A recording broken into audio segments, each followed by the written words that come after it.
ফুলকপির ডাঁটা ফেলে দিচ্ছেন, না হয় চচ্চড়ি করে খাচ্ছেন। একবার এইভাবে তৈরি করে দেখুন। নমস্কার বন্ধুরা, রূপাস সিম্পল আর ডেইলি লাইফে আপনাদের সবাইকে অনেক অনেক স্বাগত। আজ তৈরি করেছি ফুলকপির ডাঁটা দিয়ে কোপ্তা কারি, এক অনবদ্য রেসিপি। এই রেসিপি একবার খাবার পর ফুলকপির ডাঁটা ফেলে দেবার কথা আপনি ভাবতেও পারবেন না। দুর্দান্ত লোভনীয়, একদম আঙুল চেটে খাবার মতো রেসিপি। তাহলে চলুন বন্ধুরা, দেখে নেওয়া যাক। ঘরে থাকা সামান্য কিছু উপকরণ দিয়েই এই লোভনীয় রেসিপিটি আজ আমি তৈরি করে নেব। আশা করছি আপনাদের প্রত্যেকের ভালো লাগবে।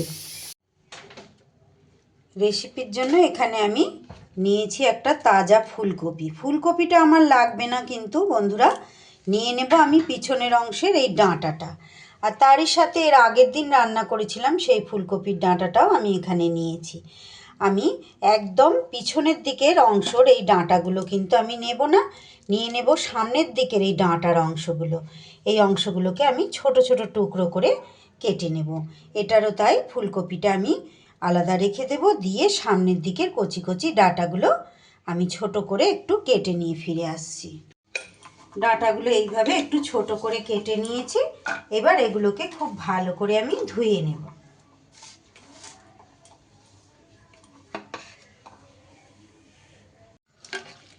খুব ভালো করে দুবার জল পাল্টে পাল্টে আমি ধুয়ে নিয়েছি। এইবার গ্যাসে আমি প্রেসার কুকারে এটাকে দিয়ে দুটো সিটি আমি মেরে নেব। এর মধ্যে আর কোনো কিছু দেবার প্রয়োজন নেই, দুটো সিটি মেরে ফিরে আসছি। ফুলকপির ডাঁটাগুলো আমি দুটো সিটি মেরে কুকার থেকে বার করে এইভাবে একদম ঠান্ডা করে নিয়েছি বন্ধুরা। এইবার এই ডাঁটাগুলোকে করতে হবে মিক্সির বাটিতে দিয়ে এটাকে আমি একটা পেস্ট করে নেব। এটা চাইলে আপনারা হাত দিয়েও চটকে নিতে পারেন, তবে হাত দিয়ে চটকালে এটা খুব ভালো মিহি হবে না, কারণ এটা বেশ ভালোই শক্ত। দুটো সিটি দিয়েছি তাও কিন্তু এটা ভালোই শক্ত আছে, তাই এটা মিক্সির বাটিতে দিয়ে আমি একটু ঘুরিয়ে নেব। এইভাবে একটু ঘুরিয়ে নিয়েছি। এবার আমি একটা বাটির মধ্যে এটাকে নিয়ে নেব।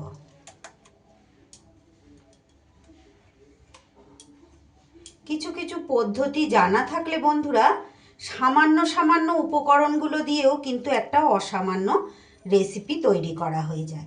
ফুলকপির ডাঁটা তো আমরা নয় ফেলে দিই, নয়তো বা অন্য সবজি দিয়ে বড়ি টড়ি দিয়ে চচ্চড়ি করে খাই, কিন্তু এইভাবে যদি এই রেসিপিটা তৈরি করেন বাড়ির কেউ কিন্তু বুঝতেই পারবে না যে এটা ফুলকপির ডাঁটা দিয়ে এই রেসিপি। এই রেসিপি দেখার পর তো আপনি একদিনও আর ফুলকপির ডাঁটাকে ফেলবেন না। এবার আমি এই ফুলকপির ডাঁটা পেস্টের ওপরে দিয়ে দিচ্ছি এখানে ছোলার ডাল। এখানে 100 গ্রামের একটু কম আছে, 80 গ্রামের মতো হবে। ছোলার ডালটা আমি অফ ক্যামেরায় পেস্ট করে নিয়েছি, সেইটা দিয়ে দিলাম। আর দিয়ে দিচ্ছি এর মধ্যে 2 টেবিল চামচ কোড়ানো নারকেল। এই নারকেলটা অবশ্যই বন্ধুরা দেওয়ার চেষ্টা করবেন, কিন্তু স্বাদ হবে মানে অতুলনীয় স্বাদ হবে। আমি 2.5 চামচের মতো দিলাম। দিয়ে দিচ্ছি 1 টেবিল চামচ আদা আর কাঁচা লঙ্কার পেস্ট। দিয়ে দিচ্ছি পরিমাণ মতো নুন,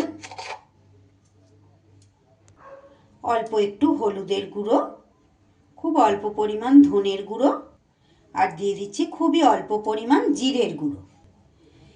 এইবার সব উপকরণ আমি হাতের সাহায্যে মাখিয়ে নিচ্ছি। আপনারা চাইলে কিন্তু বন্ধুরা এই ডাল আর ফুলকপির ডাঁটা একসাথেও কিন্তু বেটে নিতে পারেন, সেক্ষেত্রেও কোনো অসুবিধা নেই। সুন্দর করে সব কিছু ভালো করে মেখে নিচ্ছি। আমার চ্যানেলে নিত্য নতুন রেসিপি পেতে প্লিজ বন্ধুরা আমার চ্যানেলটাকে সাবস্ক্রাইব করুন, পাশে থাকা বেল আইকনটাকে অল করে দিন, যাতে যে কোনো রকম নিত্য নতুন ভিডিও আপলোড করলে সাথে সাথে আপনাদের কাছে নোটিফিকেশান পৌঁছে যায়, আর আপনারা সেটা আপনাদের সময় সুযোগ মতো দেখে নিতে পারেন। আমার চ্যানেলে নতুন বন্ধু পুরনো বন্ধু সব বন্ধুদের অনেক অনেক ভালোবাসা, অনেক শুভকামনা জানাই বন্ধুরা প্রত্যেককে। সুন্দর করে আমার এটা কিন্তু মাখা হয়ে গেছে। এইবার গ্যাসে আমি কড়াই বসিয়ে কড়াইতে দিয়ে দিচ্ছি পরিমাণ মতো রাইস ব্র্যান অয়েল। তেল গরম হয়ে গেলে এইবার আমি এগুলো বড়ার আকারে বেশ মাঝারি সাইজ করে আমি কিন্তু ভেজে নেব।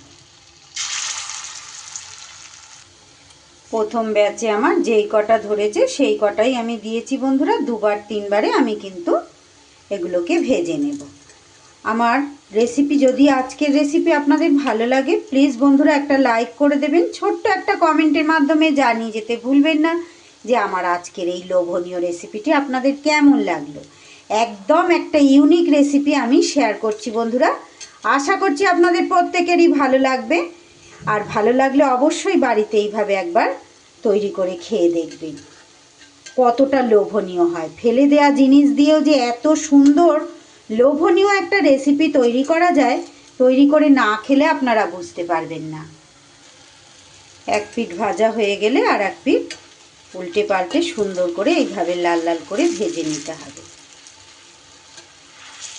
আপনারা যদি কেউ এই রেসিপি এর আগে খেয়ে থাকেন অবশ্যই আমাকে কমেন্ট করে জানাবেন।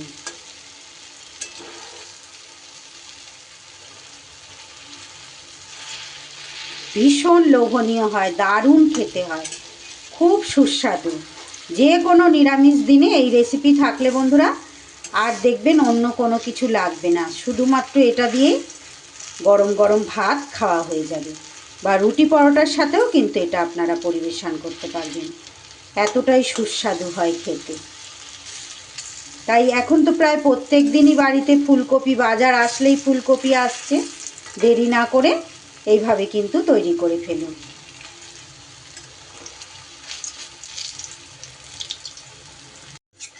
এগুলো কিন্তু বেশ সুন্দর করে লাল লাল করে ভাজা আমার হয়ে গেছে। এগুলোকে আমি তুলে নেব। সবগুলোই কিন্তু এক এক করে আমার ভাজা হয়ে গেছে। এগুলো আরেকটু ভাজা হবে, ভাজা হলে আমি তুলে নেব। সুন্দর করে লাল লাল করে ভেজে নিতে হবে।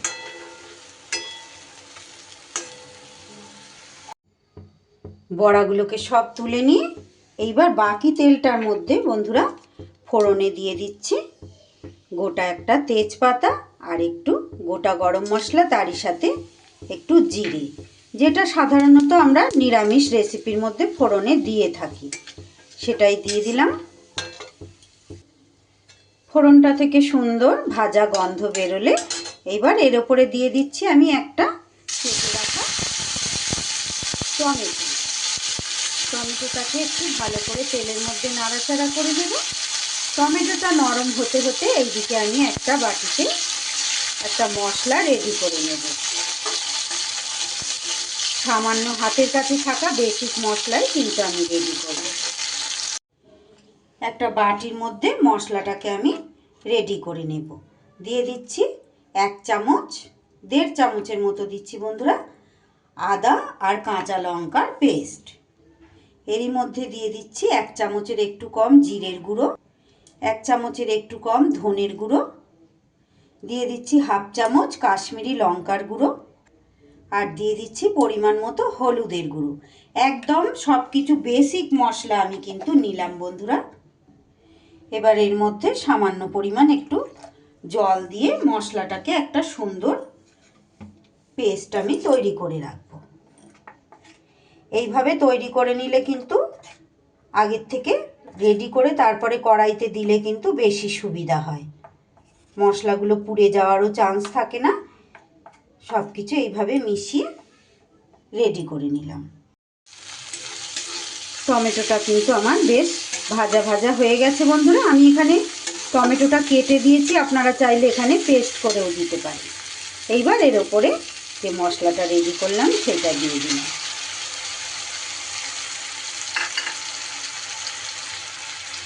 তারই উপরে মশলার বাটি ধোয়া জল একটু অ্যাড করে দিচ্ছি। এবার এর ওপরে দিয়ে দিচ্ছি একটু নুন। খুব ভালো করে মশলা কিন্তু আমার কষিয়ে নিতে হবে। যতক্ষণ না পর্যন্ত তেল ভেসে উঠছে ততক্ষণ পর্যন্ত মশলাটাকে খুব ভালো করে কষিয়ে নেব। একদম সহজ একটা রেসিপি বন্ধুরা।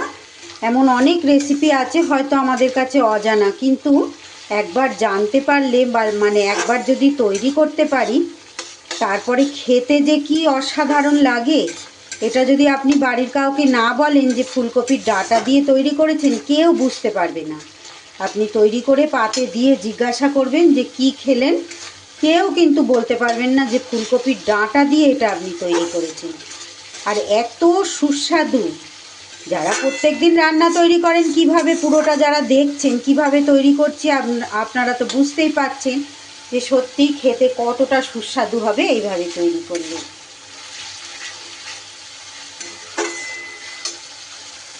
মশলা থেকে আস্তে আস্তে তেল ছাড়া শুরু করেছে।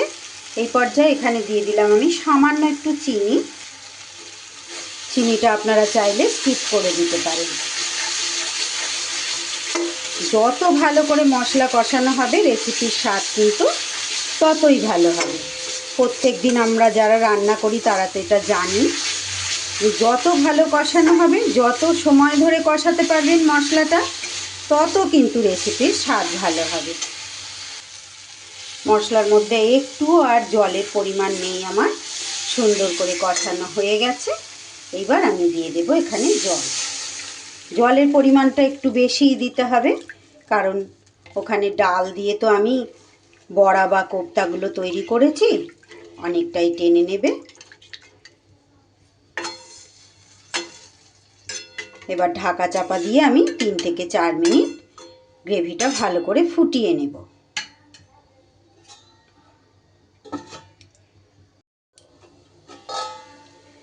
তিন থেকে 4 মিনিট খুব সুন্দর করে কিন্তু গ্রেভি আমি ফুটিয়ে নিয়েছি। এইবার দিয়ে দিচ্ছি ভেজে রাখা বড়াগুলো।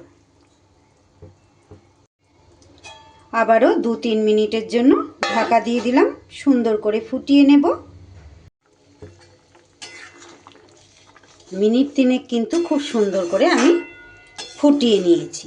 আমার রেসিপি কিন্তু এইবার রেডি হয়ে গেছে।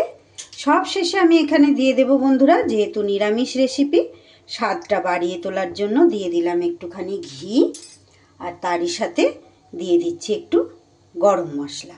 আমার আজকের রেসিপি যদি আপনাদের ভালো লাগে একটা লাইক করে দেবেন বন্ধুরা, ছোট্ট একটা কমেন্ট করে জানিয়ে যেতে ভুলবেন না।